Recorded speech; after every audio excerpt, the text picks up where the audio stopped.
The difference between a goddess and a woman. I'm going to break it down for you today. We're going to go ahead and jump in because I got something to say. All right, look, ladies. Couple of disclosures real quick. One, I do have my bullet points right here off to the side that I will be looking at periodically as we go along in this breakdown. So don't mind that. And then the second thing I want to say to my goddesses out there, goddesses, just because you have awakened and you have risen does not mean or make you better than other ladies out there. Doesn't mean that you are better or does not make you better than the other ladies out there. Let me say that one more time. To my goddesses, just because you have awakened, you have risen, you are up, that does not mean that you are better than women that have not gotten to that point yet. All right? Something in my eye.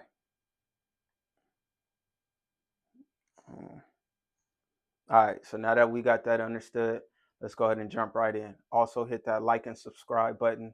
Y'all gonna like this one. It's a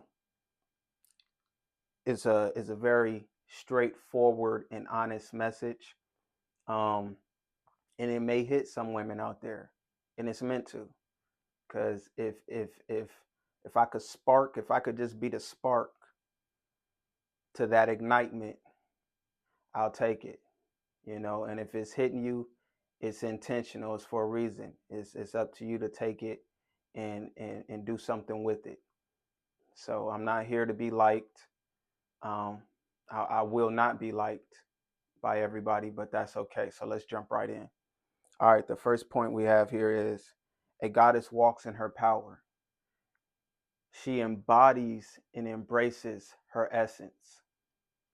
Now, what that means is the goddess, let's see, how can I break this down? The goddess is not, she's not available to everybody, if you know what I mean.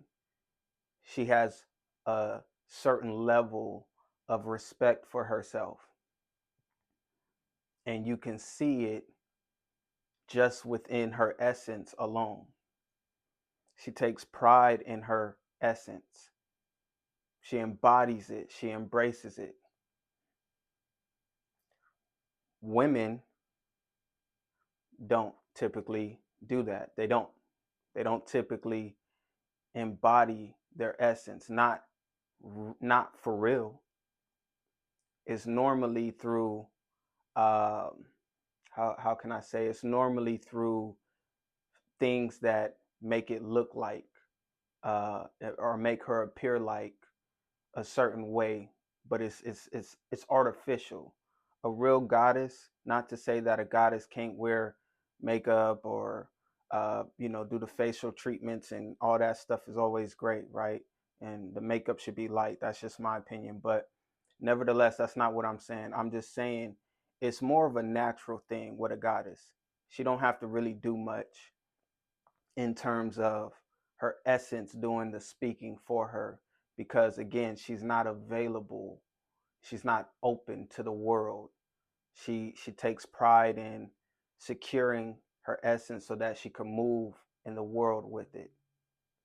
So those who know, but that's one difference between or the first difference between the goddess, that separates the goddess and the woman. Let's hit another point. Okay, a goddess understands or understands her power, but a goddess does not abuse her power. So let me break that down. Ladies, this is for my goddesses and my women. This is where y'all, at this point in time, y'all the same. Because you goddesses, you ain't became the goddesses yet. You just, a little girl. This is where it starts, right?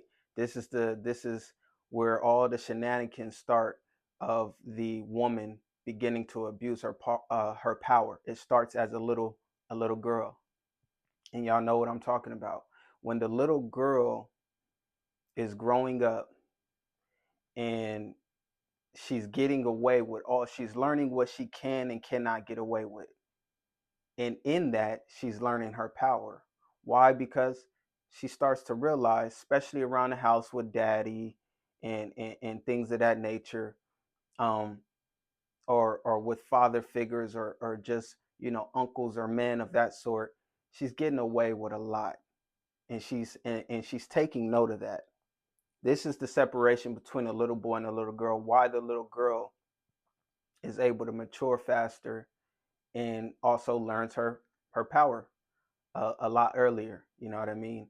And typically, when this happens, because the little girl is getting away with a lot, and she's learning, oh wow, I have this power, and I can damn near get away with anything. That's where it stems from. However, what ends up happening is that this little girl comes into becoming a young woman, and in that, she starts to use those same tactics that she's been using since she was a kid, that she got away with, which are manipulative tactics and being deceptive, just to get her way. Now, to draw back to the point, the difference between the goddess and the woman is, the goddess no longer does that. She doesn't abuse her power anymore, because she realizes that her true power is in moving correctly. You can still get what you want by moving correctly and not being deceptive and manipulative.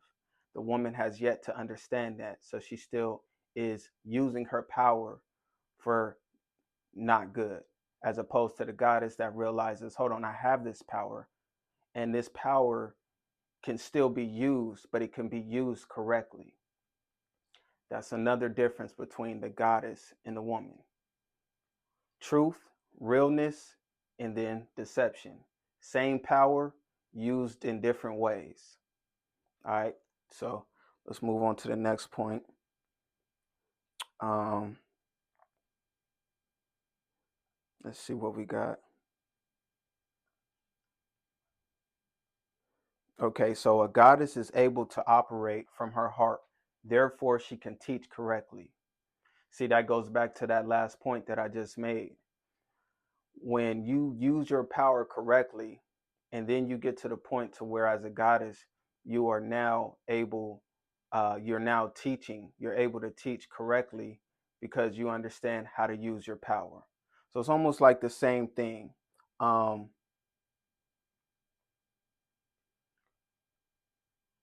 it has a lot to do with the fact that the goddess has healed. The goddess has healed. So when you heal, and you heal that heart space, you're able to come back out and be able to share those experiences, being good, bad, or indifferent, right? Um, with the world, and you're able to teach, but you can teach correctly now, because you've done the inner work. You've went in, you've healed, you've went in and confronted your inner demons. You went in, confronted your traumas. And also, quick note, the goddesses, just because they have reached their God state, doesn't mean that they don't have any more work to do. It's an ongoing process. Just like the gods, you're always healing. You're always confronting trauma, past and present. That doesn't stop. It doesn't end. As long as you are here and dwelling in the body, the spirit in the body, and having this human experience, you can always be healing and confronting traumas and all that good stuff. You're gonna always, that's a part of the rise, that you continue to do the work. It's an ongoing process. But that is one of the separations between the goddess and the god. Excuse me. You gonna get it right today, right now? I got it. Oh, you sure? I got it. Okay, that is the difference between another difference between the goddess and the woman. See, the goddess is qualified to teach now that she's gone within and done the work. The woman can't really teach because she has all these things hovering over her. And so anytime she come to teach, 9 times out of 10, it's going to come from a place of hurt. It's going to come from a place of trauma not being healed. It's going to come from a place of resentment. It's just going to be all kind of toxicities in her teachings because she didn't go in and do the work so that she could come back out and teach properly like the goddess. So that is too another thing that separates the goddess from the woman. Now, that's pretty much going to sum it up for today. Obviously, it's more things, but we're just going to keep it at a minimum of, I think I did 3 or 4 things. And you guys can jot that down and keep that in mind. But the goddess and the woman are not the same. And you can see that through action. You can see that through expression. So they can't compare. You can't compare the goddess and the woman. So we're going to continue to enlighten the world with truth and things that may be, a little taboo, but needs to be said. That's what I'm here for. And it's all love at the end of the day. But that's all I got for you guys today. And until next time, let's elevate. Peace.